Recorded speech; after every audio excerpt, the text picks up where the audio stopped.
Hello everyone and welcome to a new edition of Buburuza Productions TV. Hi, I'm John. And I'm Bogdan and this is episode 23. And do we have a marketing plan? We certainly do.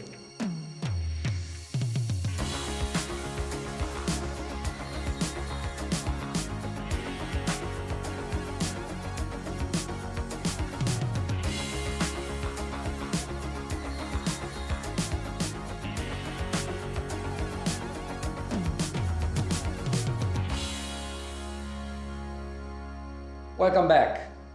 Marketing plan. Marketing plan, business plans. There's so many plans. I know, it drives me insane.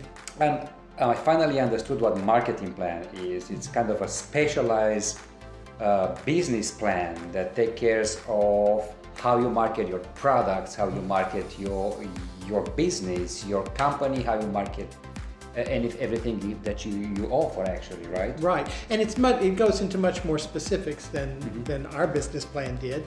And we were working with some business coaching with Dr. Carlos Sanchez at the Woodlands Hispanic Chamber of Commerce.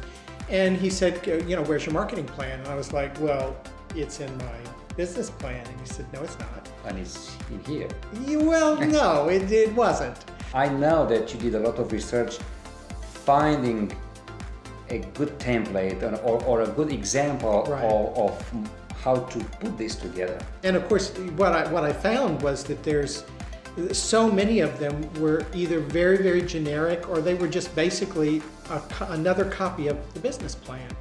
And so I finally ran across one from Australia, from the government of Victoria in Australia, and they provide something for small businesses development. And they have this really, really great template, and I'll put the link there so you can look it up if you're interested.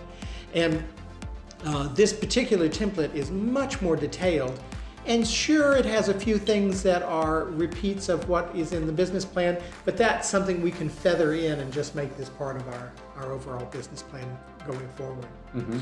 And it's good because it makes you visualize better what you go into your business. Oh, absolutely. So let's take a look at the plan. Yeah, let's take a look.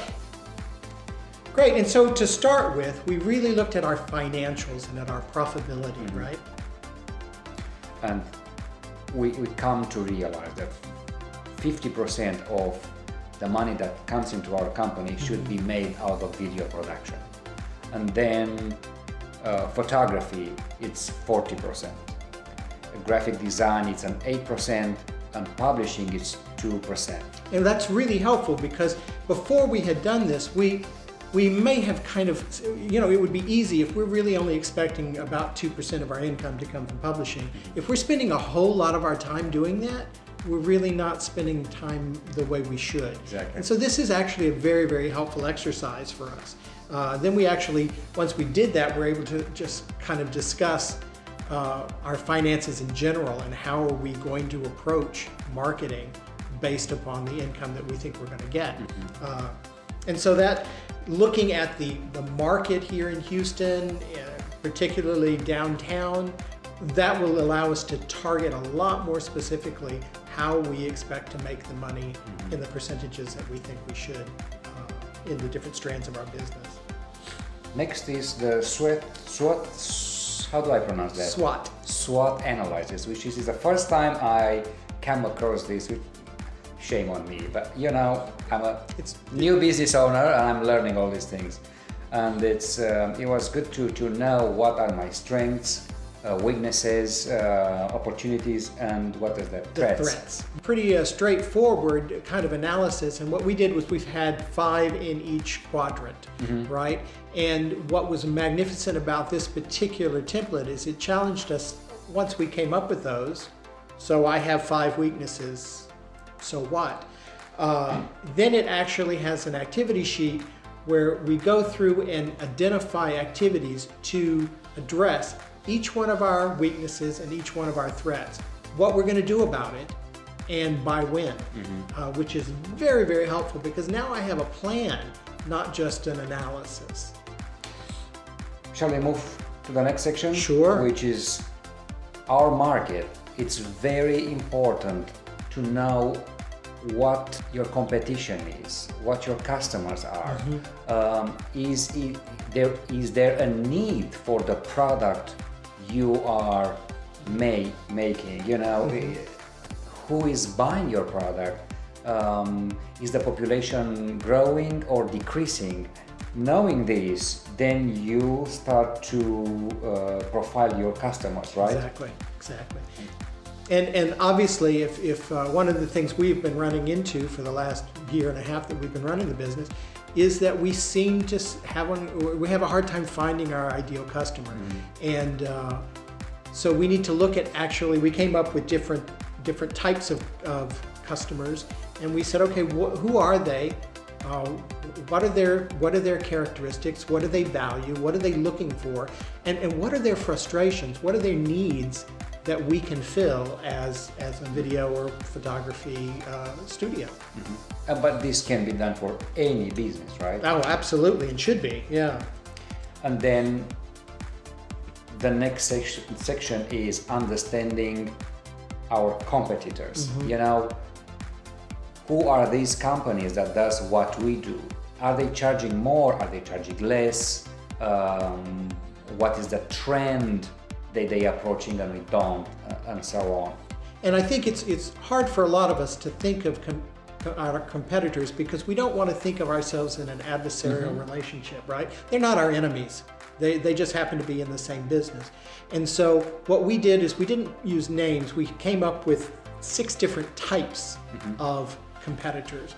And then we looked at, okay, how much of that market share do we think they actually represent in this particular community? And then what are their strengths and weaknesses, and what are they charging? And like Bogdan said, are we apples and oranges with the way we're charging? And then once we looked at that, we could then see where do we fit in this whole mix, which is a very, very important exercise as well. It's very important for the marketing plan to touch the people and workflow. Who does what? Like in our company, I do most of the creative stuff, and John does mainly the scheduling and the paperwork and the finances. That's a lot for him, and sometimes I need him to be creative as well. Knowing all of that is great, and this might be one of those things that really folds more into the general part of the business plan. But it is also a very important strategic kind of consideration when looking at how you're marketing. Who's doing this, and is your workflow right? Do you have the right mix of people doing the right mix of things, or do you need to hire some stuff in, or do you need to back some load off of one of the? I mean, it's only 2 of us, so.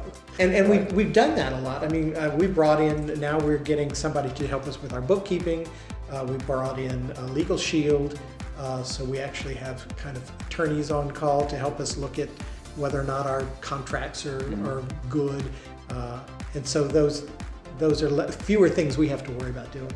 Finances, it's another major component. It's really important to understand how much money you allocate for different section of your business. And we looked at that last time, right? We looked at how we compared our budget to our goals and objectives to make sure that they work together. Now we need to make sure that all these marketing plans that we have, are we actually carving out money for them to be successful? And what's it going to cost to do all of this stuff?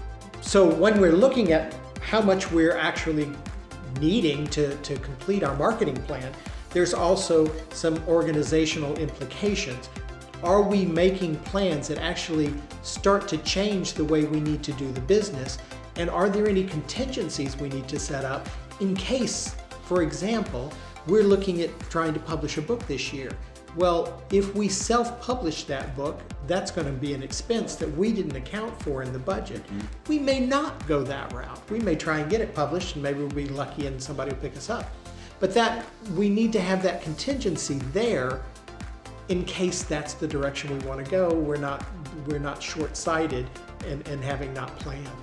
And to keep all the things going, we come up with a chart, we come up with a monitoring plan, right? So that we are on track and we don't forget things like last year. So I would challenge you, if you haven't done your marketing plan yet, take a look at it. If you'd like to look at this particular website template from the government in Victoria in Australia, take a look at the website, find another path, but absolutely we feel much more competent in the way we're approaching our business now than we did just a week ago. So good luck.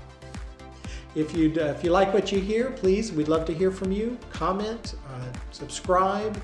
Visit our website right here. There you go. And keep in touch because we'd like to hear from you. Bye now. Bye.